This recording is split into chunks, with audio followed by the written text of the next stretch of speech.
Le président de la Fédération de Russie, Poutine, a déclaré que le pays avait testé avec succès les missiles Bourevestnik et Poséidon.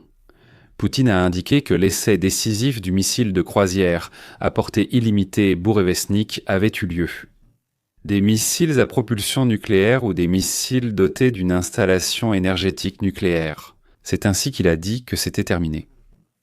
Selon lui, la fusée a parcouru 14 000 km en 15 heures et, a déclaré le chef des fascistes russes, cette distance n'est pas une limite. Autrement dit, une fusée volant à une vitesse d'environ 900 à 1000 km par heure peut atteindre Washington, Tokyo, Séoul. Sans parler de Londres, Varsovie, Berlin, Prague, Paris. Concernant Poséidon, Vladimir Poutine a indiqué que l'appareil a également réussi un test avec le lancement d'une installation énergétique atomique. Ces mots ont été dits. Je ne sais pas ce que ça veut dire et je n'ai pas besoin d'explication. D'un côté, je comprends. Ensuite, il a qualifié l'essai d'énorme succès et a solennellement déclaré en plus qu'il est impossible d'arrêter cet appareil. Signe de restauration. Poutine a affirmé que personne ne possède une base scientifique suffisante pour créer quelque chose de similaire. Quelques mots sur les données techniques. Vladimir Vladimirovitch Poutine a annoncé 14 000 km en 15 heures, enfin environ, 14 000 environ, 15 donc disons 930 km par heure, les missiles américains volant à une vitesse de 1200 km par heure, mais ils ont une portée moins grande. Donc, les Tomahawk à longue portée volant à une vitesse de 850 km par heure, eh bien c'est comparable à ce que Vladimir Poutine disait. Et ils volent généralement sur 2500 km, c'est-à-dire qu'un missile Tomahawk lancé depuis Mar-a-Lago n'atteindra pas Moscou, mais lancé depuis Varsovie, Paris, Londres, Helsinki ou n'importe quelle ville de Suède, il l'atteindra facilement. Il passera bien moins de temps en vol que 15 heures. J'écoute, ce sera difficile à intercepter, voire plus encore, mais ce n'est pas le problème. La question est, qu'est-ce que ça change à la situation ? Donc, admettons, si on croit Poutine et qu'ils ont, disons, inventé de nouvelles méthodes, les meilleures, pour tuer. Si on considère que Poutine ne ment pas, alors qu'on dit de Poutine qu'il est facile de savoir quand il ment, c'est dès qu'il ouvre la bouche, il ment. Donc, la Russie peut détruire toute la planète même sans ses compétences. L'invention, c'est un fait. Les réserves de la Russie suffisent pour détruire toute vie sur la planète 20 fois. Autrement dit, après avoir tout détruit une fois, il en restera encore assez pour 19 autres planètes semblables. Bien sûr, à condition qu'ils ne veuillent pas les détruire. Maintenant, les États-Unis ont la capacité de détruire la planète entière seulement 18 fois, pas 20 fois comme la Russie, mais seulement 18 fois, autrement dit, en détruisant la planète et toute vie présente. Là-bas, pour les 2 prochains milliers d'années, les 17 planètes supplémentaires gardent en réserve des armes capables de détruire encore, donc 17 planètes supplémentaires. La situation de la Chine est similaire, mais ils sont clairement en retard. Après avoir détruit la vie sur notre planète, ils ne pourront détruire que 2 planètes supplémentaires. Vous comprenez l'absurdité de tout cela ? Il n'y a que 3 pays, donc... En fait, il y en a plus que 3, mais ce sont ces 3 pays qui peuvent, disons, détruire la Terre, ou du moins le faire une fois. Après cela, peu importe l'arsenal que tu possèdes. Vous ressentez de la fierté parce que votre pays peut détruire la vie sur la planète 20 fois, alors que l'adversaire seulement 18 fois. Il me semble que c'est une question purement académique donc, et non pratique. C'est ce que je pense. Personnellement, ça m'est égal combien de fois on peut détruire la Terre après l'avoir déjà détruite. Mais passons à un autre aspect, donc la course aux armements. Le niveau de la science se mesure par le nombre, disons, de lauréats Nobel ou d'autres distinctions, oui, ainsi que par les propositions pratiques de la science. Appelons cela la technologie. En Russie, il s'agit des scientifiques qui vivent et travaillent en Russie. En 25 ans, il y a eu 4 prix Nobel. Pendant la même période, aux États-Unis, il y a eu 80 prix Nobel. Et parfois, une personne recevait le prix, oui, ou un collectif, et c'est pareil en Russie, oui. Et ils en ont 4 ici. Aux États-Unis, il y en a 80, la technologie. En 25 ans, aucune technologie créée en Russie n'est sortie de Russie sans que les pays développés ne l'aient déjà eu auparavant. Pendant ce temps, aux États-Unis, on a développé les smartphones et les plateformes mobiles, les réseaux sociaux, l'intelligence artificielle, l'impression 3D, le cloud computing, les blockchains et les crypto-monnaies. Vous en voulez encore? Je vais essayer de me souvenir. Les fusées spatiales réutilisables, les gadgets personnels portables comme les trackers de fitness, les Apple Watch, les moniteurs de santé. Cette technologie est massivement adoptée partout dans le monde, mais elle vient des États-Unis, elle vient de là-bas. La Russie, avec 140 millions d'habitants, exporte pour 397 milliards de dollars. Les principales exportations sont le pétrole, le gaz, les métaux et les engrais, tous disponibles en abondance en Russie. L'exportation totale des États-Unis. Nous avons 3,5 fois plus, soit 350 millions contre 140. Eh bien, considérez qu'il y a 2,5 fois plus de gens qui y vivent. Oui, mais nos exportations ne sont pas 2,5 fois plus élevées. Mais combien alors? Eh bien, environ 8 fois, il me semble, plus de 2000 milliards par an naturellement. Les principaux articles d'exportation. Nous n'extrayons pas cela du sous-sol, il s'agit d'électronique, de machines, d'appareils ou de produits alimentaires que nous fabriquons. D'ailleurs, 2% de la population américaine nourrissent donc tout notre pays. En plus, il me semble, la moitié du monde aussi. Vous avez remarqué la différence. Pourquoi je dis ça? Il n'y a pas de science en Russie, et il n'y a pas de technologie de pointe propre à la Russie, alors comment la Russie pourrait-elle devancer significativement les États-Unis dans ce qui est une conséquence directe de la science? On pourrait me dire, il n'y a rien ailleurs, mais dans le domaine militaire, la Russie est vraiment forte. Permettez-moi de demander, pourquoi alors rien de la science militaire n'est transféré dans le domaine civil? Cela représente des milliards, voire des milliers de milliards. Rien que la façon dont... Eh bien, par exemple, la façon dont une fusée russe vole loin et avec précision, on pourrait probablement faire une dizaine de découvertes, il doit y avoir des inventions là-dedans. Oui, je les mettrais dans l'aviation civile, et le monde entier achèterait uniquement des avions russes. En général, les développements militaires les font toujours avancer les technologies dans les secteurs civils, toujours, et on leur trouve rapidement une application dans le secteur privé, ce qui rapporte énormément d'argent. Pourquoi ne le voit-on pas? On ne le voit absolument pas. Mais néanmoins, si votre voisin de Datcha dit qu'il rassemble un gros tas de pierres pour les jeter sur vos enfants, ne pensez pas qu'il n'y a pas de pierres autour de la maison, mais pensez plutôt à la façon de prévenir une éventuelle attaque. Bien sûr, il serait préférable soit d'expulser le voisin sur une autre planète, soit de construire un mur jusqu'au ciel. Mais si cela n'est pas possible, il est probable que ni l'un ni l'autre ne soit vraiment réalisable. Alors, au moins, rassemble ton propre tas là-bas. Explique que tout mouvement du voisin lié à une menace quelconque envers ta famille sera inévitablement vengé avec une force 10, 12, 150 fois supérieure à la sienne. Si ce n'est pas de la défense, c'est au moins une menace équilibrée. Ayant entendu parler des essais de la Russie et du travail de la Chine sur leur arsenal nucléaire, le président Trump a ordonné la reprise des essais de notre arsenal. Les derniers essais d'explosion ont été réalisés aux États-Unis en 1992. Aurons-nous de véritables explosions atomiques? Il semble que non, et que les essais porteront sur de nouveaux systèmes de lancement, d'interception et de suivi. Les essais des Bourevestnik et des Poséidon ne constituent pas un essai nucléaire, a déclaré Peskov.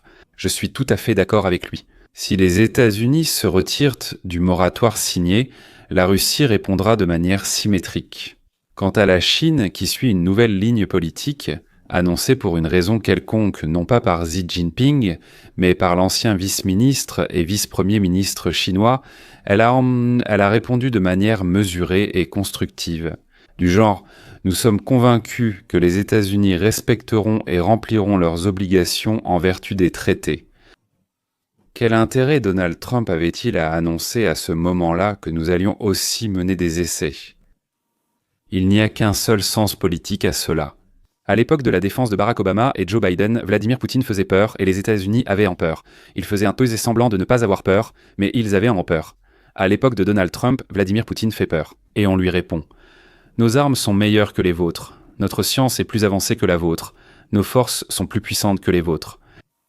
Alors reste tranquille et... essaie de ne pas trop parler. Et si tu parles, fais-le doucement, pas trop fort. Si l'on tient compte du fait que Donald Trump a déjà donné, il y a 8 mois, l'ordre de tout vérifier concernant l'armement nucléaire, de remplacer les systèmes obsolètes, de mener une opération pour tester de nouveaux systèmes, alors la déclaration d'aujourd'hui était... Avant, nous faisions cela discrètement, mais maintenant, nous le faisons bruyamment. Bruyamment pour que tout le monde l'entende. Alors, qu'a exactement proposé de faire Donald Trump? Vous évoquez l'examen des armes nucléaires souterraines lors de l'essai Monster Al-Sou. Vous en saurez plus bientôt car nous mènerons des essais. Oui, d'autres pays le font. S'ils le font, nous aussi. Peut-être commencerez-vous, vous comptez. Continuez. Je ne vais pas parler d'eux.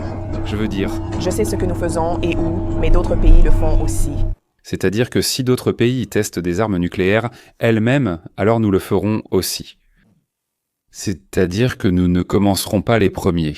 Nous avons un grand arsenal, évidemment. Les Russes ont un grand arsenal nucléaire et les Chinois aussi ont un grand arsenal nucléaire. Parfois, il faut le tester pour s'assurer qu'il fonctionne et qu'il marche correctement. Les sondages libéraux estiment que la Russie et la Chine sont bienveillantes et que Trump est mauvais. Encore une fois, je ne suis pas sûre de quoi il parle, parce que les autres pays ne font vraiment pas cela. La Russie ou la Chine n'ont pas effectué d'essais nucléaires depuis les années 90. D'où cela vient-il et pourquoi remet-il soudain la question des essais nucléaires sur la table? Laquelle exactement? Le moratoire est-il censé faire partie d'une position de désarmement pour le monde entier? Pourquoi remet-il cela à l'ordre du jour pour nous tous? Lydia? Oui, tout d'abord, je pense. Il est important de noter que Donald Trump propose la plateforme de la paix par la force. Je crois qu'il a conclu plus d'accords de paix que tout autre président moderne. C'est donc essentiel à considérer dans notre échange, et la paix par la force en fait partie. Donc il veut dissuader la Chine ou la Russie d'une éventuelle agression? Et je voudrais souligner que cela se passe alors qu'il se rendait à des négociations avec le président Xi. Cette semaine, Poutine a aussi testé un drone à propulsion nucléaire et annoncé un essai de missile capable de porter des armes nucléaires. Donc ces messages, c'est une situation complètement différente. Je pense que ces messages apparaissent et qu'il cherche à montrer sa force. Mais ce n'est même pas du tout la même chose. Je veux dire, nous testons aussi l'armement principal qui a le potentiel de transporter des armes nucléaires, mais nous ne testons pas nous-mêmes. Je me demande, est-ce que Donald Trump a dit que les États-Unis allaient donc tester des armes atomiques?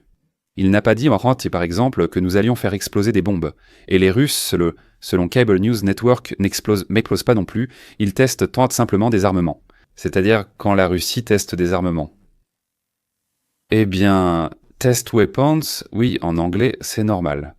Mais si s'il va seulement tester des armements, alors tester des armements, c'est horrible. Ce n'est pas très bien. La présentatrice est intelligente, il me semble. Je peux me tromper. D'ailleurs, à quoi ça sert d'être intelligent, hein? D'ailleurs, celle qui faisait des grimaces, si vous vous souvenez, j'en ai parlé, et ensuite elle faisait des grimaces, la deuxième. Donc, quand il a été dit que Trump avait apporté la paix dans 6 ou 7 endroits du globe, elle a décidé de dire que ce n'était que rien, alors qu'en réalité, Trump est un meurtrier sanguinaire. Peut-être que Trump, il s'est embrouillé avec ce système de livraison, avec ce moyen dont vous venez de parler que possède Poutine. Il croit peut-être que c'est comme tester une arme nucléaire, mais ce n'est pas le cas.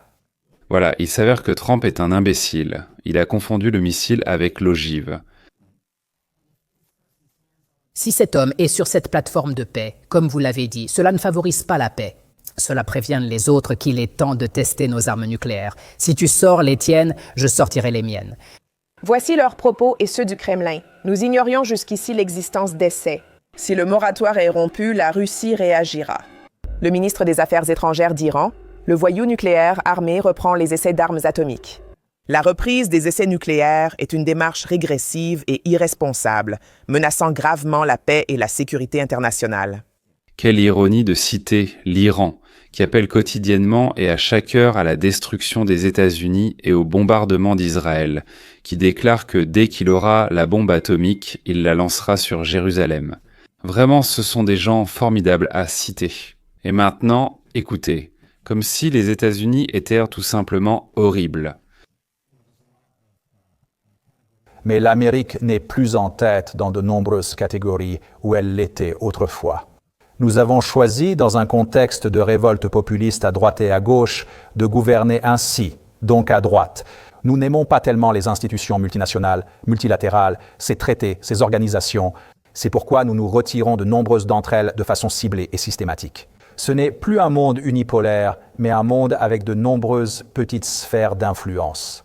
Selon vous, quelles sont les conséquences de tout cela? Eh bien, c'est prévisible. Je veux dire, on pouvait le prévoir il y a 10 ans, lorsque Trump est apparu pour la première fois sur la scène mondiale. Il discutait avec ses généraux d'une éventuelle sortie de l'OTAN, ou du refus d'assumer les obligations de l'article 5 pour défendre les autres membres de l'OTAN en cas d'attaque. Il croit fermement en la paix par la force, mais aime aussi rester imprévisible et excentrique. Parce qu'il pense qu'ainsi, il peut utiliser cela pour effrayer les gens et les amener à la table des négociations. Parfois, ça marche, parfois, non. Dans tous les cas, cela conduira à une intensification de la course aux armements et de la course nucléaire. Ou bien cela le fait paraître déconnecté de la réalité, car cela donne l'impression qu'il ne comprend pas son propre arsenal nucléaire. Oui, ou ces autres agences, car comme vous l'avez dit, ces essais sont faits par le ministère de l'Énergie. Mais regardez, je trouve très ironique qu'il y a quelques mois, le propre responsable nucléaire de Donald Trump, chargé des essais et originaire de Syracuse, New York, Brandon Williams lui-même, ait en fait déclaré « Je ne recommanderais pas de procéder à des essais ». Il y a quelques mois devant le Congrès, nous n'avons pas besoin d'une course mondiale aux armements. Le président Trump a tort. Les derniers essais nucléaires avec explosion ont eu lieu en Corée du Nord en 2017. Voilà, Trump est pareil que la Corée du Nord, voire pire. Je suis sûr que toutes les têtes parlantes de l'Internet russophone, dans une horreur feinte, s'ils sont plus intelligents ou sincères, s'ils sont plus stupides, parlent d'une nouvelle escalade de l'armement nucléaire. Trump, c'est terrible ce qu'il fait. Moi, j'aime que Trump soit imprévisible, qu'il ne soit pas. Il ne pense pas comme tout le monde. Il poursuit sans aucun doute des objectifs de construction d'un monde en paix, un monde pacifique et non militaire.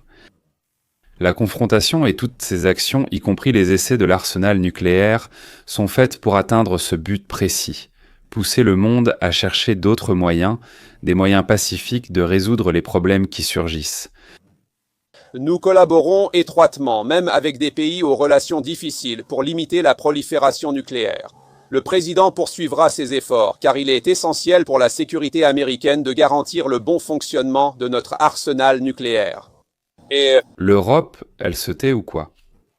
Parmi les pays de l'OTAN, la Belgique a été la première à adresser un avertissement public sérieux à Moscou. Le ministre de la Défense, Théo Francon, s'exprimant dans le journal belge The Morgan le 26 octobre, a déclaré que toute frappe russe contre des villes européennes entraînerait de graves conséquences. Il a averti qu'une attaque contre Bruxelles serait considérée comme une frappe au cœur même de l'OTAN et entraînerait une riposte dévastatrice. Si Vladimir Poutine tire sur Bruxelles, nous raserons Moscou. Les Russes ont augmenté leur capacité. Leur économie militaire produit 4 fois plus de munitions que l'ensemble de l'OTAN réunie. Nous devons tenter de briser économiquement la Russie. Cela signifie élargir les sanctions économiques et épuiser leurs revenus provenant du pétrole et du gaz, car c'est le moteur de leur économie militaire. Au cours des derniers mois, l'Ukraine a frappé environ un quart des raffineries de pétrole russe. Poutine. Francon a également averti qu'il manque en Europe une structure de commandement centralisée et la capacité de se déployer rapidement en situation de crise. Il a souligné l'influence militaire mondiale croissante de la Russie, de la Tchétchénie à la Syrie et à l'Afrique, et a déclaré que la structure actuelle de l'Europe est insuffisante pour répondre à de telles menaces. L'Europe ne dispose ni d'un commandement centralisé ni d'une capacité de déploiement immédiat des forces. Hormis quelques unités du corps européen à Strasbourg, peu de forces sont rapidement mobilisables au combat. La réaction de Moscou est venue par Dmitri Medvedev, ancien président de la Russie et actuel vice-président du Conseil de sécurité. Sur Wikis, anciennement Twitter, Medvedev a raillé Franken, le traitant d'idiot et liant ses propos à l'essai du Poséidon russe. Félicitations aux amis de la Russie, surtout à Lidio, ministre belge de la Défense, pour la réussite de l'essai du drone sous-marin nucléaire Poséidon. Contrairement au Bouriavestnik, le Poséidon peut être considéré comme une véritable arme de l'apocalypse. Lorsque l'utilisateur a proposé de tester le Poséidon sur la Belgique, Medvedev a répondu sèchement. Depuis la mort de Jirinovski, toutes les déclarations les plus provocantes et stupides sont faites par Medvedev. Ils testent les réactions et, lorsqu'ils n'en obtiennent pas, ils passent à autre chose. Eh bien maintenant, c'est le moment de leurs menaces constantes, et de leurs avertissements, comme le lancement d'une fusée jusqu'en Floride avec une frappe précise sur Mar-a-Lago. Autrement dit, un petit film fabriqué par Soyuz Multfilm, qui, à l'époque de l'Union des républiques socialistes soviétiques, a été réalisé là-bas, dans ce même studio Soyuz Multfilm. Comment sort-il de la fusée dans l'espace ? Je crois que c'est Leontiev qui répare ou fait quelque chose là-bas. Mais il n'est pas sorti, rien du tout. J'ai été dans ce studio où ils ont filmé. Bon d'accord, en fait je pense que en Russie, toute l'énergie part en fumée. C'est tout. Au revoir, à la prochaine.